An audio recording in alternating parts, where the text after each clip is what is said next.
Hello and welcome to the Financial Bunny TV. My name is Nicolette Mashile, and of course, I am your financial bunny. Today, we have somebody very special to me. I have known this lady for so many years. We slip in and out of each other's lives, but she's always in my radar, and I absolutely just love the way she has grown in the last couple of years, right? Noxolo Mhlongo, I am so privileged to have you today. Thank you so much. Thank you for inviting me. Oh, I'm really excited. Me too. We're not even going to play the game. We're going to go straight to conversation because one thing that you guys must know about Noxolo, what an amazing storyteller you are. And if you watch any shows on that big channel, just know that she's behind all the trailers, all the quality of what it looks like, you know? And you've been promoted so many times since I've met you.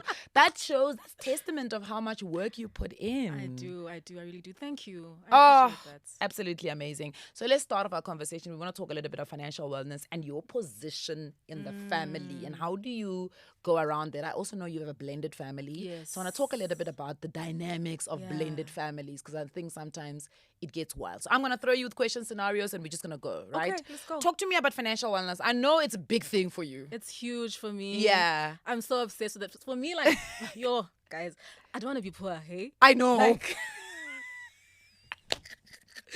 yeah. if there's one thing I do not want in my life, Yeah. it's poverty. And I work so hard to make sure that I never find myself in that place. But for me, financial wellness means multiple streams of income. It means paying off debts.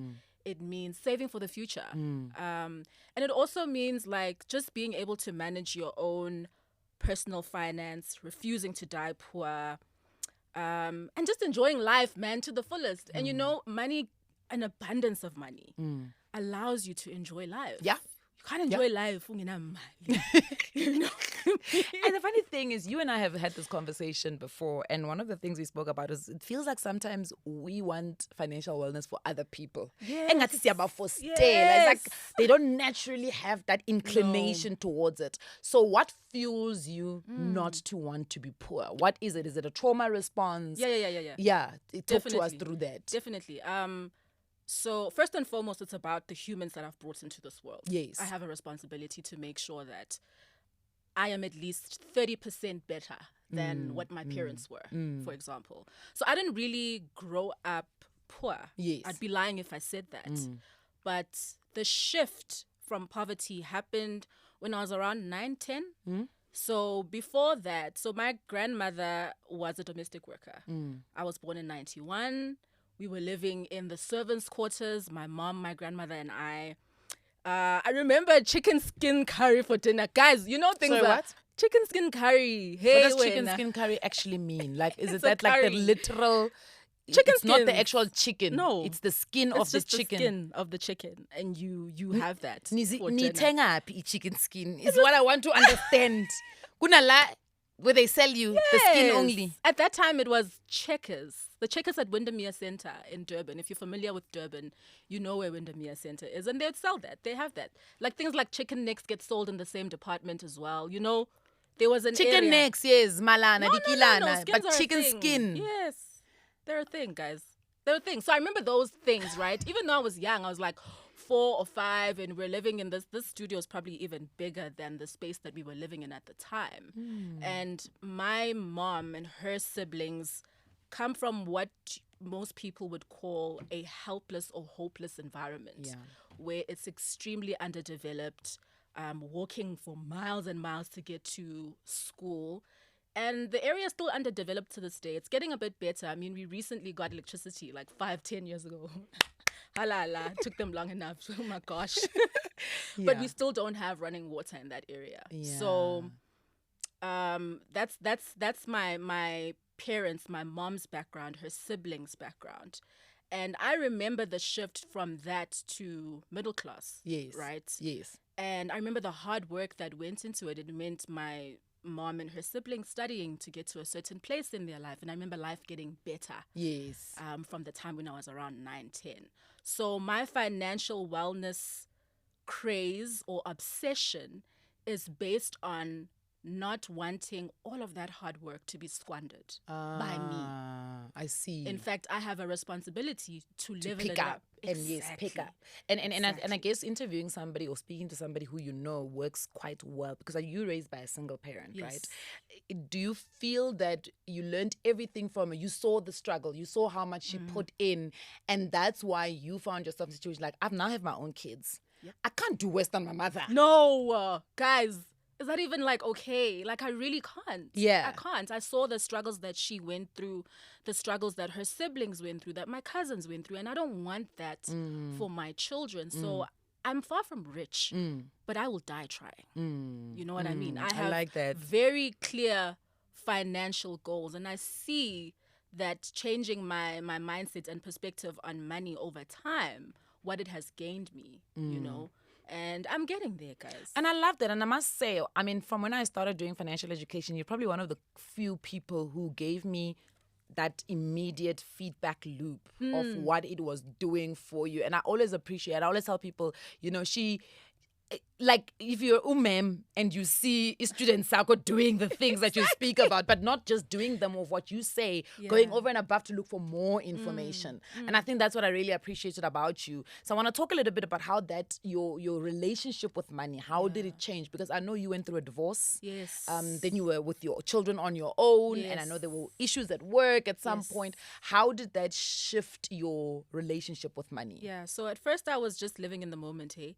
Like I was that girl, live for now, live in the moment. I had no long-term perspective when it came to money, but it was also the example that I had, right? Yes. Your middle-class family, all you know is that you have to pay the bills. Yes, for this month. It. Yeah. Get through this month. Just get through the month. Yes. You know, and that was the perspective that I always had on life. I didn't know that it was possible to earn more outside of your own salary. Do you know what I mean? Yes. So I didn't think about all of those things, but you were my North Star, right? Yeah. I had an example of what that looked like. It was very close to me. I was fortunate yes. that example was close enough for me to see that, okay, this is actually attainable and achievable. Yeah. But the major catalyst for me was having my first child. Yes. That reframed my thinking. That forced me to change my perspective, to stop caring about what other people think, to downgrade if I needed to. And you got a daughter who looks exactly like you. Yes, she does. Yes. To downgrade if I needed to decrease my spending because it was necessary in order for me to afford this child, but not only afford her, but have enough to put away for her. So that for me shifted a lot. And I started to change my behaviors, which I think is the most important thing. But Noxy, it's not many people who have the courage to downgrade. How I know. You like, that's the other thing about you that I find so fascinating. You're not holding on to a car. You're not holding on to an apartment you can no longer afford. You're not holding on to a marriage that's no longer working for you. You're not holding on even to. I remember you at some point, and I hope that your employer's not watching, saying, you know what, this job actually, I need to move. Yes, you know, you don't hold on to things. Is that a personality trait? Yeah. Or is that like something you learned? It's personality plus learned behavior. So I have this thing of I'm fueled by people who think that I can't. Okay. So that's one of the other things. If once you tell me, Uti, I can't. Yes. Like, I'm gonna do it for real. Right. But also I learned over time, as I was learning about money, to stop caring about what people think. Like, I let it go. I had to for my own financial well-being. I downgraded from my apartment. Yes, I remember.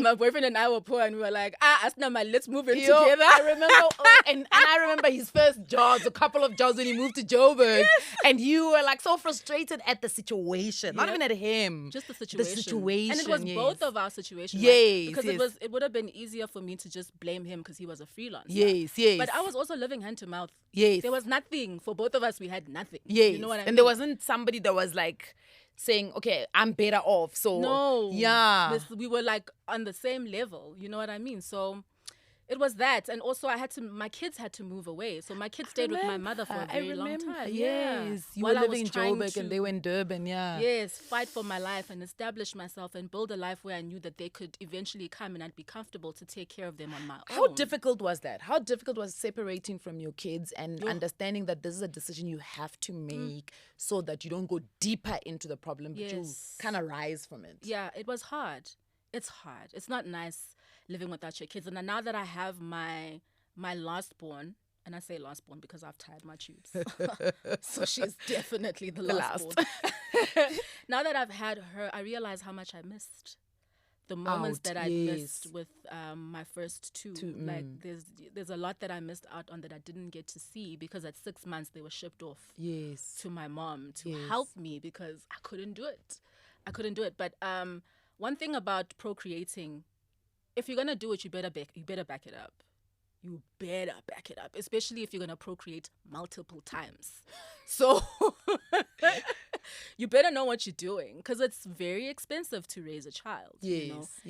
But also at the same time, I'm pro-procreation. I believe in having children. Yes. I believe I have theories about an agenda and an attack against the black family structure. I 100% believe that. But I'm going to fight against it. I'm going to have what I want on my terms, but I need to work hard in this economy in order to be able to want to have it and keep it. And keep it. Let's talk a bit about blended families. I mean, you had your own kids, your partner had a child, you guys then had your own child. Yes. How easy it is to standardize things because you may want your kids to go to this private school. He says, but mine is currently in another province, so she's going. How do you standardize it? Would he, if they're in Joburg and going to a certain private school, if she or he is in another province, the school fees must be the same or quality. How do you do it? Yes. Yeah.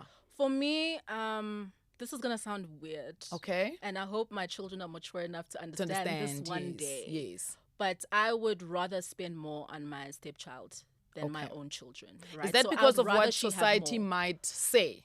Not because of what society might say, but it's more about how I would like her to feel. Okay. You know? Yes. And so for her, like her dad knows that her school fees is the most expensive compared to my children. Yes. You know? Yes. But they're all in public schools. Yes. Good public schools, yes. But they're in public schools, and we try by all means to level the playing field and make everything as fair as possible. So we keep it very much, they all have the same kind of lifestyle. Yeah. Even though she's in Durban, because she's with her grandmother still. But we try our best to make sure that quality of life is the same. And I know this is not your situation. Obviously, I don't want to go too much into your specific family structure. But what had happened if she had her mother present and mom was maybe married off somewhere else and mom wants something different? How do you bring all the dynamics together? Because I find that that's what people are struggling with, right? Yeah. I have my own kids maybe before the partner I have, and then maybe their father is far well off and he wants these kids to go to a Michael house. But now the other child, and when they come together, even the conversations are not the same. How do you suppose we need to bring the money conversation into it? I think the money conversation, especially with children, I think we underestimate how much children actually understand. And like if we can have that open dialogue. So in our household, the step parenting thing and the step sister, step brother thing is not a taboo conversation. Yes. It's a conversation that we have. And you're open about it. Yeah, and it's also something that my partner has fought for, Guti, you know, let's just talk about these things. And the kids must know the situation. So I think in those kind of situations, it can be very difficult where one father is earning a whole lot and doing a whole lot more and bridging that gap. But like having a conversation with the children to say, look, this is why Mang Mang is able to live this life. It's not that we don't love you guys, but this is the actual facts of the situation. This is the financial situation that we're dealing with, and this is why these people have to live this life and you don't. You know, unfortunately, it is what it is. Because you also can't say to someone, take your kids out of private school. Yes. I actually know a situation where, and it's such a difficult situation when I think about it from the outside, where, so let's say the child came in when they were still young. We took care of the child, and then now we divorce, and the father now says, I'm no longer taking care of this child because so my child will stay at the private school, but this child of yours must figure out now. And now you throw children off. You know what I mean? And I really would love to get more into this conversation. Hopefully we can bring Noxie back, because I think it's such an important one, and you have such an interesting dynamic towards it. But I want to get into multiple income streams because I know that's your big steez at the moment. So how do you manage and balance multiple income streams? I try to make sure that whatever it is that I'm doing or hustling for myself on the side is not infringing on my main source. My main source, you know, as best as possible. So that's basically how I manage it. Are you not afraid that you may earn more outside, even though there's no actual security than your actual main, and it will give you that thing? Will say, they're wasting my time. I don't know if it's a fear, but it is a concern. Yes. That it may happen at some point. And I think at that point, I may be faced with having to make a decision. Although I love my job. Yeah, you do. And I'd like to keep it. Yeah. You know, as long as I know that I'm giving the company my best and it's not infringing on them and my quality of performance. Yeah. I feel like I can manage it well. But if that were to ever change, out of respect for the company and for the relationship that I've built with them, I would have to leave. You know, I actually feel like I made that mistake. And I've never spoken about it. Like, I feel like I jumped from corporate into business way too quickly without thinking about it. Right now, the hustle culture for me, and I'm much older than you, is strenuous. I don't like it. You're not that much older. I mean, a couple of years. I find that I rather would go back to corporate where I have a pension fund. Yes. I have medical aid that is sponsored, you know. I have, like, you know, group life. Like, and even how, it's funny because how I choose a partner now is based on that. I'm like, I want a partner who's in a 9-to-5. Yeah. So that we can balance the hustling spirit and the salary security.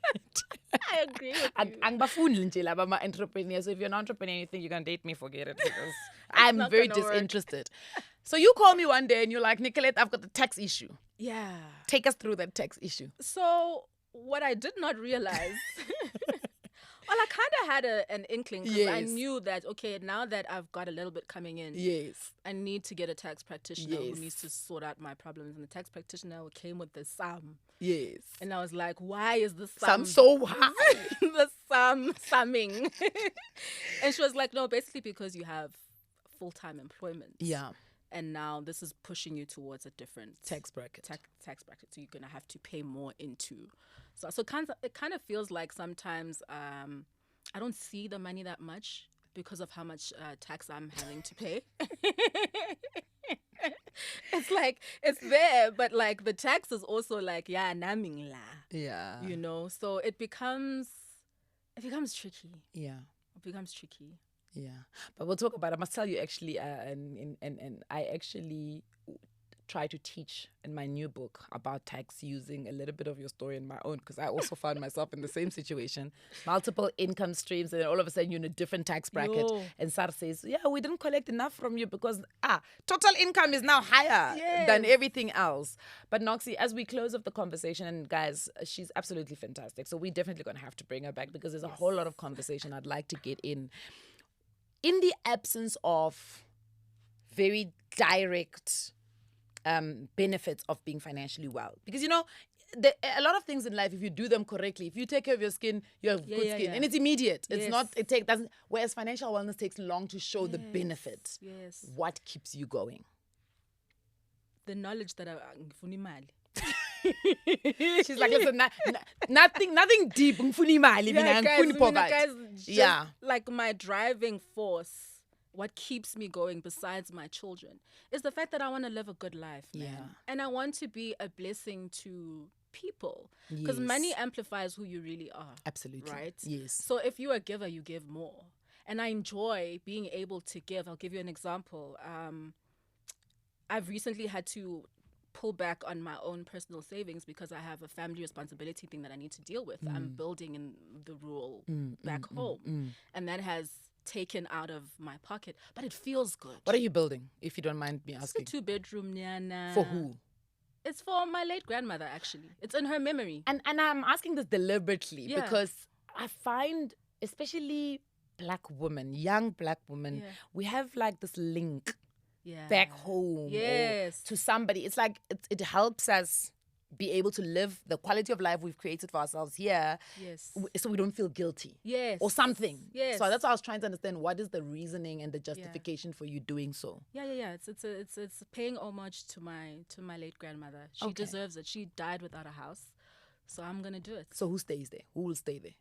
It doesn't matter who stays there. Whoever needs to stay there will stay there. So you're building if I never get married again, and I have to retire, I'm not retiring here. Yeah. I'm going to KZN. I'm going back home. No, you've always said that. You've always said Joburg is not home. It's not for me to be here forever. I'm here to hustle. Yeah. But when it comes to retirement, I know now that and also make new if anything goes wrong here, Yeah. I have got a roof back home.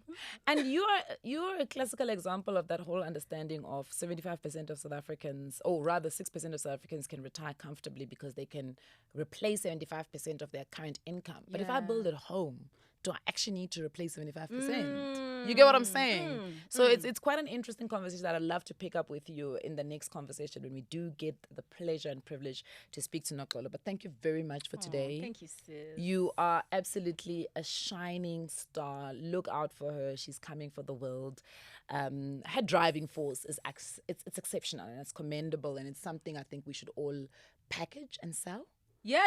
You get it? Yeah. We're packaging and selling this juice. But thank you very much. We really appreciate your time. Thank you, Nick. Awesome. Guys, remember, as we always say on the show, it is not financial advice. We didn't even give you life advice today. If you want life advice, please go to a life coach. But if you're looking for financial advice, remember, anybody that is certified and registered with the FSCA is probably your go-to. Thank you very much. I will see you guys on the next one. Mwah.